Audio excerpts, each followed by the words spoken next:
Hello. तो ये हमारा एक न्यू चैप्टर का इंट्रोडक्शन वीडियो होगा, ठीक है। तो इस वीडियो में हम लोग हाइट एंड डिस्टेंस के बारे में, इंट्रोडक्शन के बारे में पढ़ेंगे, ठीक है। कि हाइट एंड डिस्टेंस जो चैप्टर है क्लास 10 का, उसके बारे में, ठीक है। तो सबसे पहली बात, हाइट एंड डिस्टेंस को हम लोग सम एप्लीकेशंस ऑफ ट्रिग्नोमेट्री भी कहते हैं। तो सम एप्लीकेशंस ऑफ ट्रिग्नोमेट्री के बारे में अगर हम बात करें तो जैसे मान के चलिए, सपोज कीजिए अगर हम एप्लीकेशन शब्द का मतलब अगर आप लोगों से पूछें एप्लीकेशन, तो एप्लीकेशन शब्द का मतलब जनरली होता है यूजेस, ओके। तो अगर इस हाइट एंड डिस्टेंस को अगर हम सम एप्लीकेशन ऑफ ट्रिग्नोमेट्री कहते हैं तो इसका मतलब हम ये कह सकते हैं कि इस चैप्टर में बेसिकली हम ट्रिग्नोमेट्री के यूजेस के बारे में पढ़ेंगे, ठीक है। तो बेसिकली ये जो हाइट एंड डिस्टेंस चैप्टर है, ये जो टॉपिक स्टार्ट हो रहा है उसका नाम है हाइट एंड डिस्टेंस। और इसको हम लोग जनरली आपके एनसीईआरटी बुक में इस चैप्टर को ऐसे भी लिख दिया है, सम एप्लीकेशंस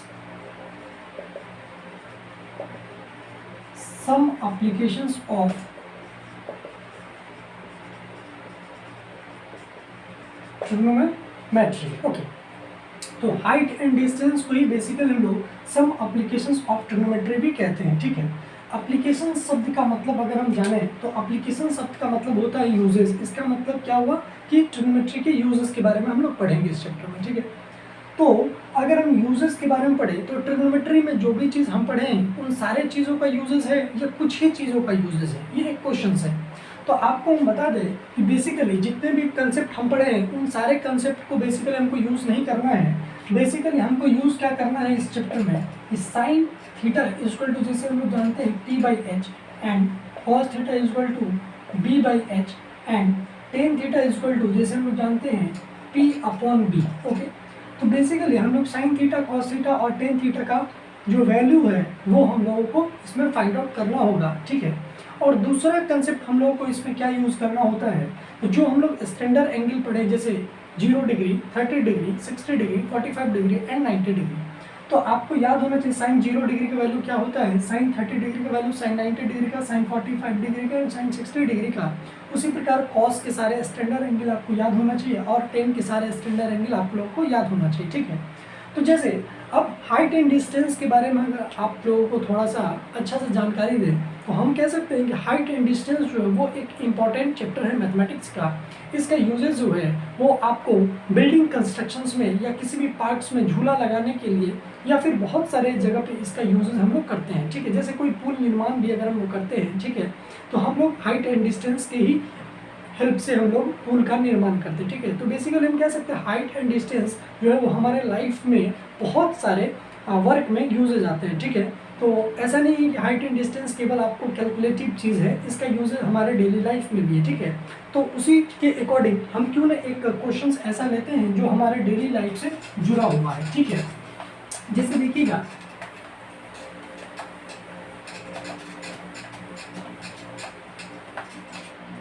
जैसे मान के चलिए क्वेश्चंस इस प्रकार है कि मान के चलिए हमारे पास दो पार्क है, ठीक है।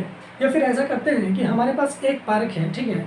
तो एक पार्क में ऐसा है, अच्छा इस क्वेश्चंस को समझाने से पहले जो एक इम्पॉर्टेंट जानकारी है वो चीज़ पहले आप लोगों को दे दें कि इस चैप्टर को पढ़ने के लिए आप लोगों को दो चीज़ की जानकारी जरूरी है। पहला आपका angle of elevation, angle of elevation, and दूसरा है आपका angle of depression, angle of, तो पहला हमारा क्या है एंगल ऑफ एलिवेशन और एंगल ऑफ डिप्रेशन, ओके। तो पहले हम जान लें कि एंगल ऑफ एलिवेशन क्या होता है, ठीक है।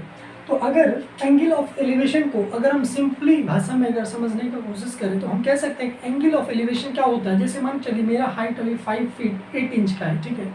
और जब मेरे सामने सपोज 7 फीट का आदमी अगर खड़ा हो जाए, सपोज खली आ जाए, तो उसके अगर फेस को हमको देखना हो तो उसके फेस को हम कैसे देखेंगे, ऐसे, यस और नॉट। तो मतलब जैसे अगर हम बात करें, सपोज कीजिए कि ये मेरा फेस है और ये खली का फेस है, ओके। अगर हमको खली का फेस देखना है तो हमको अपने फेस को थोड़ा सा उठाना होगा क्या, और ये अगर मान के चलिए खली है और ये हमारा हाइट है, ओके, तो ये ग्राउंड है, सपोज ग्राउंड पे दोनों कोई क्या है, खड़े हैं भी, तो हम क्या चीज़ देख रहे हैं कि खली के फेस को देखने के लिए हमको अपने फेस को उठाना होगा, ठीक है। तो ये जो एंगल फॉर्म कर रहा है, मतलब the angle between parallel line which is to the earth between the line from my face to the खली face is known as angle of elevation. ये जो हमारा एंगल है वो क्या हुआ, थीटा, सपोज, ओके, और इसी को हम लोग बोलते हैं angle of elevation. Angle of elevation, angle of elevation का मतलब सिंपली इतना आपको समझ में आ जाना चाहिए कि एंगल ऑफ एलिवेशन मीन्स जब हम अपने से बड़े वाले ऑब्जेक्ट को या हम अपने से ज़्यादा हाइट वाले ऑब्जेक्ट को जब हम देखते हैं, ओके, तो एक आपको पैरेलल रे बनाना है, ठीक है, किसके, जो अर्थ के या फिर ग्राउंड के पैरेलल हो, ठीक है, और उस पॉइंट से, जिस पॉइंट से आप ऑब्जर्व करना चाह रहे हैं, ठीक है, जिस पॉइंट से ऑब्जेक्ट होता है उसको हम लोग ऑब्जेक्ट बोलते हैं, उसको हम लोग ऑब्जर्वर कहते हैं, ठीक है। जैसे सपोज ए में था और ये बी सपोज खली है, तो ए पॉइंट अगर देखना चाह रहा है खली के फेस को, तो ए को ऑब्जर्वर भी कहा जाता है, ठीक है। तो आपको बहुत सारे ऐसे भी क्वेश्चंस मिलेंगे जिसमें ऑब्जर्वर के बारे में बताया होगा कि सपोज ए जो पोजीशन वो ऑब्जर्वर का है, तो इसका मतलब ऑब्जर्वर मीन्स वो उस ऑब्जेक्ट को देख रहा है, ठीक है। तो एंगल ऑफ एलिवेशन हम लोग को समझ में आ गया होगा कि जैसे मान के लिए सपोज कीजिए ए बी और सी, मान चलिए अभी कि ग्राउंड पे कोई एक पार्टिकल है, ठीक है, और एक ए बी कोई एक बिल्डिंग है सपोज, तो उस बिल्डिंग के टॉप फ्लोर पे सपोज उसकी गर्लफ्रेंड बैठी हुई है, ठीक है। अब वो जो बॉयफ्रेंड है वो अपनी गर्लफ्रेंड को देखना चाह रहा है, तो इसका मतलब वो अपने सर को उठाएगा, तो ये जो एंगल फॉर्म हो रहा है, मतलब ये लाइन और ये लाइन के बीच जो एंगल फॉर्म हो रहा है उसको हम लोग क्या बोलते हैं, angle of elevation. Angle of elevation, okay.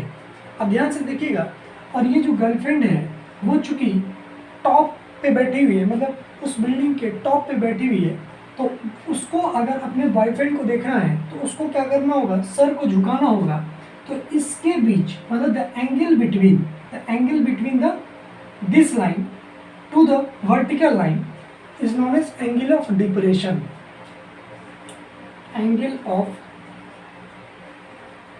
Depression, ठीक है। तो आपको ऐसे भी अगर याद करने का एक ट्रिक अगर बता दिया जाए तो देखिएगा कि एंगल ऑफ डिप्रेशन का मतलब, डिप्रेशन मीन्स बेसिकली क्या होता है, स्ट्रेस, ओके। और स्ट्रेस बेसिकली कब हम लोगों को होता है, जब हम लोग को फोर्स ज़्यादा हो, ठीक है। तो कोई भी अगर ऑब्जेक्ट अगर स्ट्रेट है, जैसे अभी हम सपोज स्ट्रेट है और मेरे ऊपर सपोज कि अगर 5 क्विंटल का अगर वजन डाल दिया जाए तो मेरे ऊपर क्या हो जाएगा, स्ट्रेस बहुत ज़्यादा हो जाएगा, ठीक है। तो मेरा सर क्या हो जाएगा, थोड़ा सा झुक जाएगा, सही है क्या। अगर सर थोड़ा सा झुक जाएगा तो जो एंगल फॉर्म करेगा उसको हम लोग क्या बोलते हैं, एंगल ऑफ डिप्रेशन, ओके। और सपोज जैसे मान के लिए कि अभी हम बहुत ज़्यादा भूखे हैं और मेरे ऊपर अगर थोड़ा सा ऐसे कोई अगर सपोज मिठाई रख दे तो हम उसको क्या करेंगे, ऐसे देखेंगे, वाह सो नाइस स्वीट। तो इसीलिए जैसे हम अपना फेस एलिवेट किए, मतलब हम अपने फेस को उठा रहे हैं, तो मेरे आँख और उस ऑब्जेक्ट के बीच एक रे, और एक रे हम अपने आँख से क्या करेंगे, पैरेलल कंसीडर करेंगे, ओके। तो ये जो एंगल फॉर्म हो रहा है, ये जो स्पेस बन रहा है उसको हम लोग क्या बोलेंगे, एंगल ऑफ एलिवेशन। तो आप इस चीज़ को ध्यान से देख लें कि एंगल ऑफ डिप्रेशन और एंगल ऑफ एलिवेशन क्या होता है, ठीक है। उसके बाद हम क्वेश्चंस पे आते हैं, ठीक है। तो एंगल ऑफ एलिवेशन को हम ऐसे भी डिफाइन कर सकते हैं कि द एंगल बिटवीन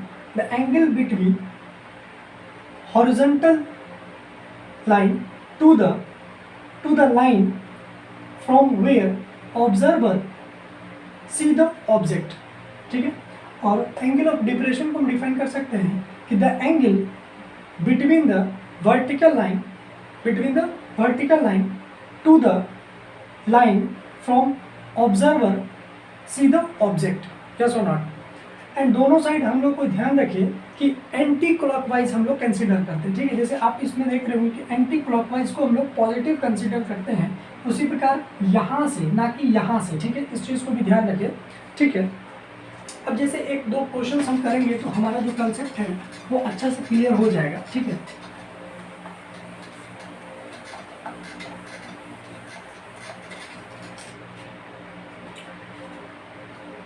हाँ, तो जैसे एक मेरा छोटा सा डेली लाइफ प्रॉब्लम्स था, ठीक है। उस प्रॉब्लम्स को जैसे हम लोग अगर करने का कोशिश करें तो क्वेश्चंस ये है एक्चुअली कि आपके पास एक पार्क है, ओके।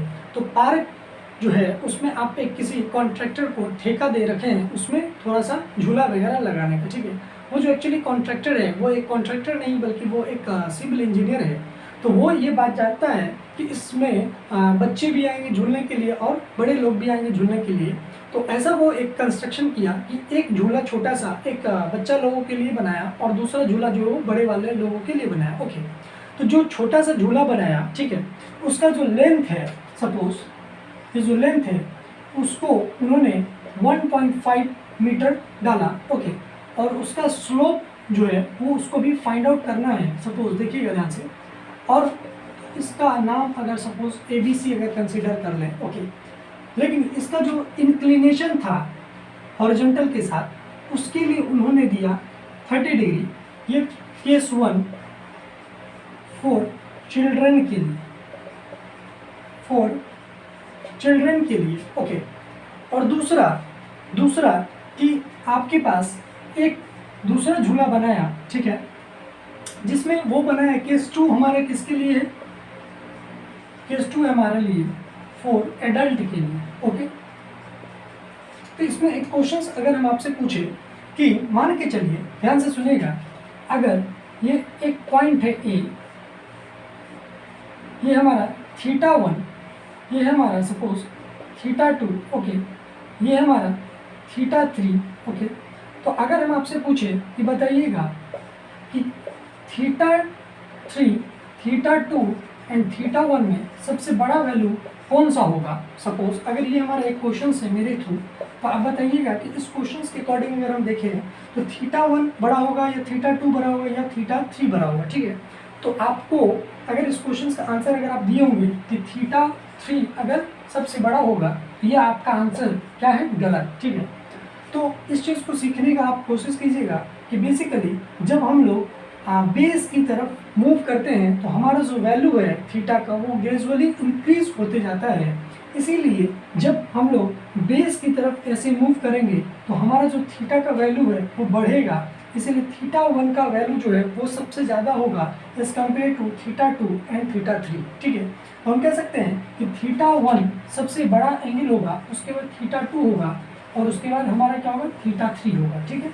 अगर इस चीज़ को अगर आपको और थोड़ा अच्छा से विजुअलाइज करना है तो ऐसे देखिएगा, सपोज जैसे मान के चलिए कि आप रोड पे खड़े हैं और आपके जस्ट बगल में एक बहुत बड़ा सा बिल्डिंग खड़ा है। तो आपको अगर उस टॉप बिल्डिंग को देखना है तो आपको क्या करना होगा, अपने गर्दन को आपको पूरा ऐसे उठाना होगा। इसका मतलब जो एंगल फॉर्म हो रहा है, जैसे अभी स्ट्रिक ऐसे हैं तो हमारे आँख से एक हॉरिजॉन्टल रे को लेना है और मान के चलिए जो हम ऐसे उठा रहे हैं तो मेरे आँख से उस टॉप फ्लोर पे एक रे को डालना है। तो ये जो एंगल फॉर्म हुआ वो हुआ हमारा एंगल ऑफ एलिवेशन, ओके। ये हमारा फर्स्ट केस था, सपोज ये एंगल को हम लोग θ1 से रिप्रेजेंट कर रहे हैं, ओके। और दूसरी बात, अगर सपोज उसी बिल्डिंग से अब हम बहुत दूर अगर चले गए, सपोज अब उस पॉइंट से अगर हम उस बिल्डिंग को देख रहे हैं तो हमको उतना सा गर्दन जो है वो उठाना नहीं पड़ेगा, हम लोग को थोड़ा सा ऐसे उठाने से दिख जाएगा। इसका मतलब हम लोग क्या चीज़ देख रहे हैं कि जब ऑब्जर्वर का जो पोजीशन है, जब डिस्टेंस बढ़ रहा है उस बिल्डिंग से तो उसको गर्दन जो है वो थोड़ा सा उठाना पड़ रहा है। तो इसका मतलब ये है कि एंगल ऑफ एलिवेशन क्या हो रहा है, डिक्रीज हो रहा है। मतलब ऑब्जेक्ट से अगर ऑब्जर्वर का डिस्टेंस बढ़ रहा है तो एंगल ऑफ एलिवेशन डिक्रीज हो रहा है। उसी प्रकार हम कह सकते हैं कि जब ये θ1 था, ठीक है, जब θ2 गया तो वैल्यू घटेगा, जब θ3 आए तो वैल्यू घटेगा। उसी प्रकार अगर ये वैल्यू θ4 है तो फिर वैल्यू घटेगा, ठीक है। लेकिन जब हम टुवर्ड्स बेस की तरफ आएंगे तो हमारा वैल्यू क्या होगा, इंक्रीज करेगा। इसीलिए θ1 मैक्सिमम होगा, θ2 से, θ3 से और उसके बाद हमारा वैल्यू क्या आएगा, θ4, ठीक है। तो जो हमारा क्वेश्चंस है, अब क्वेश्चंस की तरफ अगर हम बढ़े, देखिएगा थोड़ा ध्यान से, कंसेप्ट बहुत जरूरी है हाइट एंड डिस्टेंस में। और आपका एक चीज़ और इम्पॉर्टेंट डाल के आप लिख ले पहले यहाँ पे कि मेकिंग पिक्चर, मेकिंग नोट डाल के लिखिएगा, making picture in height and distance is the answer or solution of the problem। इस लाइन का क्या मतलब है कि हाइट एंड डिस्टेंस में अगर आप प्रॉब्लम्स का जो पिक्चर है उसको अगर आप अच्छे से बना पा रहे हैं तो इसका मतलब है कि वही पिक्चर जो है वो आपका प्रॉब्लम्स या क्वेश्चंस का आंसर होगा। तो इसीलिए हाइट एंड डिस्टेंस में पिक्चर बनाना बहुत ही इंपॉर्टेंट है, और पिक्चर आपको तभी अच्छा से बन पाएगा जब आपको हर कंसेप्ट पता होगा, ठीक है। तो अब देखिएगा ध्यान से, जैसे आपको क्वेश्चन क्या था कि दो झूला लगा रहा है, बच्चे के लिए जो इंक्लिनेशन था वो था 30 डिग्री, और जो बड़े वाले लोगों के लिए था उसका इंक्लिनेशन वो बनाया 60 डिग्री। तो अब देखिएगा इंक्लिनेशन अगर 60 डिग्री है, इसका मतलब वो बेस के नज़दीक होगा। देखिएगा इसका मतलब इसको A डैश, इसको B डैश और इसको अगर हम C डैश मानते हैं, इसका मतलब ये इंक्लिनेशन क्या है 60 डिग्री, और ये जो आपका डिस्टेंस है वो कितना गिवन है, मान के चलिए 3 मीटर। ओके, अब आपसे पूछा जा रहा है कि बच्चा जो यहाँ से फिसलेगा, ठीक है, वो ज़्यादा फिसलने का डिस्टेंस होगा या फिर जो एडल्ट पर्सन है वो फिसलेगा तो उसका ज़्यादा डिस्टेंस होगा, ये आपको फाइंड आउट करना है, ठीक है। तो देखिएगा अगर हम फर्स्ट केस में चले, बच्चा वाला केस में, तो हम लोग यूज़ कर सकते हैं किसको, sine PH, I mean sine 30 degree equal to P/H। तो P मीन्स हमारा होगा base BC upon hypotenuse which is AC। तो साइन 30 डिग्री का वैल्यू कितना होता है 1/2, और बेस BC का वैल्यू हमारा 1.5 गिवन है। तो यहाँ से हम कह सकते हैं कि AC जो होगा वो 1.5 into 2 which will become 3.0 metre. इसका मतलब ये जो वैल्यू है वो कितना रहा है 3 मीटर। तो अगर हम केस फर्स्ट में बात करें तो बच्चा जो फिसलेगा C2A पॉइंट पे, ध्यान से सुनिएगा, C2A पॉइंट पे जो बच्चा फिसलेगा वो कितना डिस्टेंस ट्रेवल करेगा 3 मीटर। और वहीं अगर हम सेकंड केस के बारे में अगर हम बात करें तो सेकंड केस में भी अगर हम साइन लगाते हैं तो साइन 60 डिग्री का वैल्यू हम लोग जानते हैं √3/2 होता है, लेकिन इसमें अगर हम यूज़ करें P/H तो P हमारा क्या होगा AB upon hypotenuse which is AC, और चूँकि साइन 60 का वैल्यू √3/2 इक्वल टू AB, और AB हमारा गिवन है 3 अपॉन AC। ओके, तो यहाँ से अगर हम निकालें तो हमारा वैल्यू कितना आएगा, देखिएगा 6 इक्वल टू √3 AC। तो यहाँ से अगर हम कैलकुलेट करें तो 6 अपॉन √3 इक्वल टू AC, यहाँ से 6 अपॉन 1.7 इक्वल टू AC। जब यहाँ से हम करेंगे वैल्यू तो कितना है 17 इक्वल टू AC। तो हम कह सकते हैं 3 पॉइंट। ओके, और अगर एग्जैक्ट वैल्यू अगर हम बताएं तो कितना आएगा 7 3 जा 51, 9 1.0, 17 9 जा 153। ओके, तो 3.9। ओके, एंड 17 9 जा 100, सॉरी 17 9 जा होता है हमारा वैल्यू कितना 153, और ये हमारा वैल्यू कितना रहा है, ठीक है। तो इसको हम लोग 3 पॉइंट, एक मिनट इसको एक बार हम अगर कैलकुलेट कर ले अच्छे से, 3 2 जा 6 अपॉन √3। ओके, 60 अपॉन 17, ठीक है। तो इसका वैल्यू देखिएगा 60 अपॉन 70 का वैल्यू अगर हम निकाल लें,